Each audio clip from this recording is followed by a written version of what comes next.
एक राजा होता. त्याचे सुखी व संपन्न राज्य होते. दुर्दैवाने एकदा त्याच्या राज्यात पाऊसच पडला नाही. त्यामुळे दुष्काळाचे संकट उभे ठाकले. गरिबांचे हाल होऊ लागले. राजाने आपला खजिना जनतेसाठी खुला केला. एके दिवशी तो खजिनाही संपला. आता पुढे काय हा प्रश्न राजासमोर उभा ठाकला. प्रजाजनांचे पोषण कसे करता येईल ही एकच चिंता राजाला सतत सतावीत होती. त्याने त्याच्या बोटातली हिऱ्याची अंगठी नोकरांना दिली व सांगितले, ही अंगठी घेऊन शेजारच्या देशात जा, तेथील राजाला आपली सर्व परिस्थिती सांगा. तो राजा आपली अवस्था जाणेल व हा हिरा फार दुर्मिळ आहे. या हिऱ्याच्या बदल्यात त्याच्याकडून धान्य मागून आणा व जनतेत वाटप करा.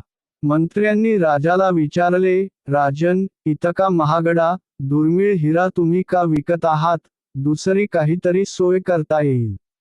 राजा म्हणाला, माझे राज्य ही माझी संपत्ती आहे. प्रजा उपाशी मरत असताना मी महागडा हिरा का सांभाळत बसू? प्रजा आहे तर मी आहे. असे हिरे पुन्हा प्राप्त करता येतील, पण प्रजा एकदा जर नाराज झाली तर पुन्हा अशी प्रजा मला मिळणार नाही. तात्पर्य, आपल्या हाती जर सत्ता असेल तर त्याचा योग्य विनियोग कसा करता येईल हे पाहणे इष्ट ठरते.